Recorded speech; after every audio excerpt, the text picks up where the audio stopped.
পৃথিবীর সবচেয়ে বড় ধর্মীয় উৎসব ক্রিসমাস বা বড়দিন। বিশ্বব্যাপী খ্রিস্টান সম্প্রদায় ডিসেম্বরের ২৫ তারিখে ঘটা করে বড়দিন পালন করে, কারণ খ্রিস্টানরা মনে করে এই দিনে যীশু খ্রিস্ট জন্মগ্রহণ করেছিলেন। কিন্তু ধর্মগ্রন্থের বর্ণনা এবং ঐতিহাসিক তথ্য বিশ্লেষণ করে ২৫ ডিসেম্বর যীশু খ্রিস্টের জন্মদিন হবার বিষয়ে কোনো প্রমাণ পাওয়া যায় না, বরং ২৫ ডিসেম্বরের সাথে জড়িয়ে আছে অতীতের মূর্তি পূজারী প্যাগানদের নানান আচার অনুষ্ঠান। বড়দিন হিসেবে পরিচিত ২৫ ডিসেম্বর কি সত্যিই যীশু খ্রিস্টের জন্মদিন, সে সম্পর্কে আলোচনা করা হবে কি কেন কিভাবে এই পর্বে।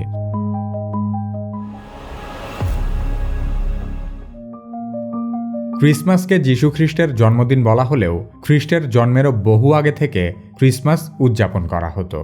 প্রাচীনকালে উত্তর গোলার্ধের মানুষ শীতকালে উইন্টার সলস্টিস উদযাপন করত। উইন্টার সলস্টিস হল উত্তর গোলার্ধের সবচেয়ে ছোট দিন এবং সবচেয়ে বড় রাত। সাধারণত ডিসেম্বরের ২২ তারিখ থেকে জানুয়ারির ৬ তারিখের মধ্যে উইন্টার সলস্টিসের সময় আসত। সে কারণে উত্তর গোলার্ধের মানুষ জাতিভেদে এই সময়ের মধ্যে ভিন্ন ভিন্ন দিনে উইন্টার সলস্টিস পালন করত। আলাস্কা, কানাডা বা নরওয়ের মতো উত্তর মেরুর আশেপাশের অঞ্চলগুলোতে শীতকালে খুব অল্প সময় দিনের আলো পাওয়া যায়। এমনকি এই সমস্ত এলাকায় শীতকালে প্রায় ২৪ ঘন্টাও রাতের অন্ধকার থাকতে পারে। তাই প্রাচীনকালে শীত মৌসুমে এসব এলাকার বহু লোক মারাত্মক অসুস্থ হয়ে পড়ত এবং প্রায় প্রতিটি বাড়িতেই কেউ না কেউ মারা যেত। শীত শেষে আবারও যখন সূর্যের উদয় হতো, তখন তারা সূর্যকে জীবনদায়ী শক্তিরূপে স্বাগত জানাত। সেই সাথে সূর্যের আগমনকে উদযাপন করতে নানা ধরনের উৎসব আয়োজন করা হতো। সর্ব উত্তরের দিকে আয়োজন করা হতো ফিস্ট অব দ্য 12 নাইটস, যা ডিসেম্বরের ২৫ তারিখে শুরু হয়ে জানুয়ারির ৬ তারিখ পর্যন্ত চলত। প্রাচীন গ্রিসে ক্রীড়া এবং মদের দেবতা ব্যাকাসের উদ্দেশ্যে আয়োজন করা হতো ব্যাকানালিয়া উৎসব। প্রাচীন রোমানরা তাদের সূর্যের দেবতা স্যাটার্নের নামে আয়োজন করত স্যাট্রোনালিয়া। রোমান সাম্রাজ্যের উচ্চপদস্থ কর্মকর্তা এবং রোমান সৈনিকেরা মিথ্রা নামের আরেকজনকে সূর্য দেবতা হিসেবে মানত। এই মিথ্রার জন্মদিন হল ২৫ ডিসেম্বর, তাই তারা এই দিনটিকে বছরের সবচেয়ে পবিত্র দিন বলে মনে করত এবং ২৫ ডিসেম্বরে তারা প্রকৃতি পূজার মাধ্যমে মিথ্রার জন্মদিন উদযাপন করত।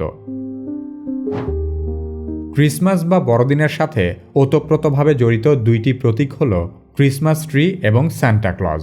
এই দুটি বিষয়ের সাথেও প্যাগানদের যোগসূত্র রয়েছে। প্রাচীনকালে উত্তর গোলার্ধের মানুষ একটি বিষয় খেয়াল করে যে তীব্র ঠান্ডায়ও এক প্রজাতির গাছ সম্পূর্ণ সজীব থাকে। এই গাছের নাম ফার ট্রি। তারা মনে করতে শুরু করে এই গাছের মধ্যে জীবনদানকারী শক্তি রয়েছে। তাই তারা নিজেদের বাড়িতে এই গাছ রাখতে শুরু করে এবং এসব গাছের সাথে বিভিন্ন তাবিজ কবজ বেঁধে রাখত। অনেক সময় তারা ফার ট্রির উপর আলো জ্বালিয়ে রাখত অথবা এসব গাছে আগুন ধরিয়ে দিত। মনে করত এসব তাবিজ এবং ফার ট্রি তাদেরকে শীতের তীব্রতা এবং শীতকালের নানা ধরনের বিপদ আপদ থেকে রক্ষা করবে। সেই ফার ট্রি থেকেই ক্রিসমাস ট্রির বিবর্তন ঘটে। অন্যদিকে সান্টা ক্লজের সম্পর্কে সবচেয়ে প্রচলিত গল্প হল ক্রিসমাসে সান্টা ক্লজ লাল কোট পরে ব্যাগ ভর্তি উপহার নিয়ে প্রতিটি বাড়ির চিমনি দিয়ে ঘরে ঢোকে। তারপর বাড়ির ক্রিসমাস ট্রির নিচে অথবা মুজায় ভরে শিশুদের জন্য উপহার রেখে চলে যায়। এই সান্টা ক্লজের আসল নাম হল সেন্ট নিকোলাস। প্রাচীনকালে স্ক্যান্ডিনেভিয়া অঞ্চলে নিক, নিকল বা নিকার শব্দ দ্বারা এক রাক্ষসকে বোঝানো হতো। তাকে বলা হতো ডেমন অফ দ্য নর্থ বা উত্তরের রাক্ষস। জার্মানিতে এর নাম ছিল পালজ নিকল, যার অর্থ লোমশ শয়তান। তৎকালীন সময়ে স্ক্যান্ডিনেভিয়া এবং জার্মান অঞ্চলে এই নিকোলাসের কথা বলে শিশুদের ভয় দেখানো হতো। শীতকালে বাবা মায়েরা তাদের শিশু সন্তানদের বলতো, তুমি যদি বাইরে যাও তাহলে রাক্ষস নিক বা নিকোলাস এসে তোমাকে ব্যাগে ভরে নিয়ে যাবে। কোনো কোনো অঞ্চলে এই রাক্ষসকে বলা হতো প্রিন্স অফ ডার্কনেস, অর্থাৎ অন্ধকারের রাজপুত্র। আশ্চর্যের বিষয় হল এই নিকোলাস, গ্রিক দেবতা ব্যাকাস এবং রোমান দেবতা স্যাটার্ন ও মিথ্রা সবাইকে উপস্থাপন করতে একই ধরনের চিত্র অঙ্কন করা হতো। এই সবগুলো চরিত্র বোঝাতে শিল্পীরা লম্বা দাড়িওয়ালার এক প্রতিকৃতি আঁকতেন, যার সাথে বর্তমান সময়ের জনপ্রিয় সান্টা ক্লজের হুবহু মিল পাওয়া যায়। এছাড়াও ক্রিসমাসের প্রতিটি আয়োজনে শুধু সান্টা ক্লজের কথা বলা হয়, অথচ তথাকথিত যার জন্মদিন উপলক্ষে এই আয়োজন, সেই যিশুর নামও নেওয়া হয় না। এর মধ্য দিয়ে ঐতিহাসিকভাবে রাক্ষস হিসেবে পরিচিত এক চরিত্রকে গৌরবান্বিত করা হয়। এছাড়া স্যান্টা নামের মধ্যে আরও একটি রহস্য লুকিয়ে আছে, আর তা হল স্যান্টা শব্দের অক্ষরগুলো সামান্য পুনর্বিন্যাস করলে পাওয়া যায় স্যাটান, যার অর্থ শয়তান। রোমান সাম্রাজ্যের প্রথম দিকে প্যাগান ধর্মের চর্চা বহুল প্রচলিত ছিল। প্যাগান রোমান সাম্রাজ্যে 25 ডিসেম্বরকে মিথ্রার জন্মদিন হিসেবে ঘটা করে পালন করা হতো। কিন্তু রোমানরা খ্রিস্টান হবার পরে এই আয়োজন তো আর চালিয়ে যেতে পারে না। তখন তারা 25 ডিসেম্বরকে যীশু খ্রিস্টের জন্মদিন ধার্য করে নেয়। এরপর শুধু প্যাগান নাম বদলে খ্রিস্টান হিসেবে আবারও সেই আগের চর্চা চালিয়ে যেতে থাকে। তৎকালীন সময়ে চার্চও জানত যে তারা প্রচলিত প্যাগান উৎসবটি বাতিল করতে পারবে না, তাই চার্চ বিষয়টিকে আত্মীকরণ করে। অবশেষে 4th শতকে রোমান চার্চ 25 ডিসেম্বরকে যিশুর জন্মদিন হিসেবে আনুষ্ঠানিক স্বীকৃতি দেয়। তখন অতীতের ফার ট্রি বাড়ির আঙিনার বদলে তারা ঘরের ভেতরে স্থাপন করতে শুরু করে। সেই সাথে আগের তাবিজ কবজের বদলে তারা আপেল ঝুলিয়ে দেয়, যা কালক্রমে ক্রিসমাস ট্রি অর্নামেন্টে পরিণত হয়। ফ্রান্সের নটরডেম ক্যাথিড্রাল এবং ইংল্যান্ডের সালসবারি ক্যাথিড্রালে এই আয়োজনকে বলা হতো ক্রাইস্ট মাস, যা পরবর্তীতে মানুষের মুখে মুখে ক্রিসমাস হিসেবে পরিবর্তিত হয়। মধ্যযুগের চার্চ অফ ইংল্যান্ড তৎকালীন সময়ে সবচেয়ে বিশুদ্ধবাদী খ্রিস্টান ধারার চর্চা করত। তারা খুব ভালো করেই বুঝতে পারে যে ক্রিসমাসের নামে সরাসরি প্যাগান রীতিনীতির চর্চা হচ্ছে। তাই 1647 সাল পর্যন্ত ইংল্যান্ডে ক্রিসমাস উদযাপন সম্পূর্ণ নিষিদ্ধ ছিল। প্রাচীনকালের প্যাগান উৎসবের সাথে ক্রিসমাসের সামঞ্জস্যকে নিতান্তই কাকতালীয় মনে করে বিষয়টি যদি বাদও দিয়ে দেওয়া হয় এবং ধরে নেওয়া হয় 25 ডিসেম্বর যীশুখ্রিস্টের জন্মদিন, তাহলে সমস্যা কোথায়? সমস্যা হলো খ্রিস্টান ধর্মের কোথাও যীশুখ্রিস্টের জন্মের তারিখ উল্লেখ নেই। ধর্মগ্রন্থ এবং একাধিক ঐতিহাসিক পণ্ডিতের গবেষণায় দেখা যায় খ্রিস্টান ধর্মের যীশুখ্রিস্ট এবং ইসলাম ধর্মে যাকে ঈসা আলাইহিসসালাম নামে সম্বোধন করা হয় তিনি আসলে শীতকালে জন্মগ্রহণ করেননি।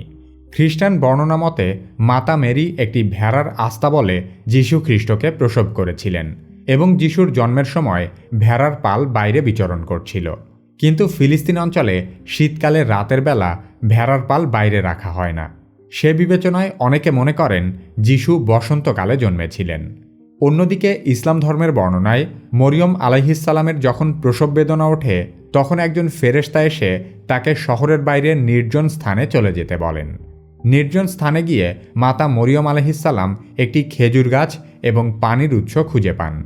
পবিত্র কুরআনে সূরা মারিয়ামের 24 ও 25 নম্বর আয়াতে বলা হয়েছে, অতপর ফেরেশতা তাকে নিম্ন দিক থেকে আওয়াজ দিলেন যে, তুমি দুঃখ করো না, তোমার পালনকর্তা তোমার পায়ের তলায় একটি নহর জারি করেছেন, আর তুমি নিজের দিকে খেজুর গাছের কাণ্ডে নাড়া দাও, তা থেকে তোমার উপর সুপক্ক খেজুর পতিত হবে। সাধারণত খেজুর পাকে গ্রীষ্মকালে মরুভূমির তীব্র গরমে।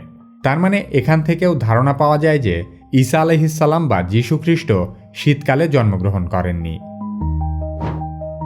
বর্তমানে যে ক্রিসমাসের রেওয়াজ সারা পৃথিবীতে ছড়িয়ে পড়েছে তা শুরু হয়েছিল আমেরিকায়। ব্রিটেনের সাথে যুদ্ধ করে আমেরিকানরা স্বাধীনতা অর্জন করার পর তারা সকল ব্রিটিশ রীতিনীতি পরিহার করে। এমনকি অতীতে ক্রিসমাসের ছুটির ঘোষণা সরাসরি ব্রিটিশ রাজার কাছ থেকে আসত বলে আমেরিকা স্বাধীন হবার পর একটানা 67 বছর তারা ক্রিসমাসের ছুটিও পালন করেনি। একটা সময় আমেরিকানরা ভাবতে শুরু করে সমগ্র দেশ একত্রিত হবার মতো তাদের কোনো বাৎসরিক ছুটির দিন নেই। তখন তারা ইংল্যান্ডের ক্রিসমাস থেকে আলাদা এবং সম্পূর্ণ ধর্মীয় প্রভাবমুক্ত নতুন ক্রিসমাস উৎসবের সূচনা করে। পরবর্তীতে আমেরিকানদের ক্রিসমাস প্রথাই সারা বিশ্বে ছড়িয়ে পড়েছে। বর্তমানে ক্রিসমাস এমনিতেও কোনো ধর্মীয় উৎসবের মধ্যে সীমাবদ্ধ নেই। ক্রিসমাস উদযাপনের সবচেয়ে জনপ্রিয় ধরন হল নাইট ক্লাব অথবা বারে মদ পান করে নাচানাচি এবং উন্মত্ত রাত্রি জীবন উপভোগ করা। পশ্চিমাদের এসব অন্ধ অনুকরণে বাংলাদেশের মতো দেশেও ডিজে পার্টি আয়োজন করাই ক্রিসমাস উদযাপনের সবচেয়ে জনপ্রিয় পদ্ধতি। এই যদি হয় একজন নবীর জন্মদিন পালনের আয়োজন, তাহলে তা আর যাই হোক ধর্মীয় উৎসব হতে পারে না। বর্তমান সময়ে বহু খ্রিস্টান ধর্মগুরু স্বীকার করছেন যে ক্রিসমাসের সাথে খ্রিস্ট ধর্মের মৌলিক কোনো যোগসূত্র নেই। সে হিসেবে খ্রিস্টানদের সবচেয়ে পবিত্র ধর্মীয় উৎসব হল ইস্টার সানডে। খ্রিস্টানরা বিশ্বাস করে যীশু খ্রিস্টকে তার শত্রুরা ক্রুশবিদ্ধ করে হত্যা করার 3 দিন পর তিনি পুনরুজ্জীবিত হয়েছিলেন, আর সেই দিনটি ইস্টার সানডে হিসেবে পালিত হয়। তবে ইসলাম ধর্মমতে যীশু খ্রিস্ট বা ঈসা আলাইহিসসালাম এখনও মৃত্যুই বরণ করেননি। তাই সে হিসেবে ইস্টার সানডেও এক ধরনের ভ্রান্ত উৎসব। যীশু খ্রিস্ট বা ঈসা আলাইহিসসালাম কি সত্যিই মারা গেছেন সে সম্পর্কে জানতে চাইলে কি কেন কিভাবে এই ভিডিওটি দেখতে পারেন। বর্তমান সময়ে এআই না শিখলে আপনি নিশ্চিতভাবেই পিছিয়ে পড়বেন। যারা নিজে নিজে এআই এর ব্যবহার শুরু করতে ভয় পাচ্ছেন, শুধু তাদের জন্যই অত্যন্ত সহজ ভাষায় তৈরি করা হয়েছে কি কেন কিভাবে একাডেমির এআই দক্ষতা কোর্সটি। ভর্তি হতে চাইলে ভিডিও ডেসক্রিপশন ও পিন কমেন্টে দেওয়া লিঙ্কে ক্লিক করুন।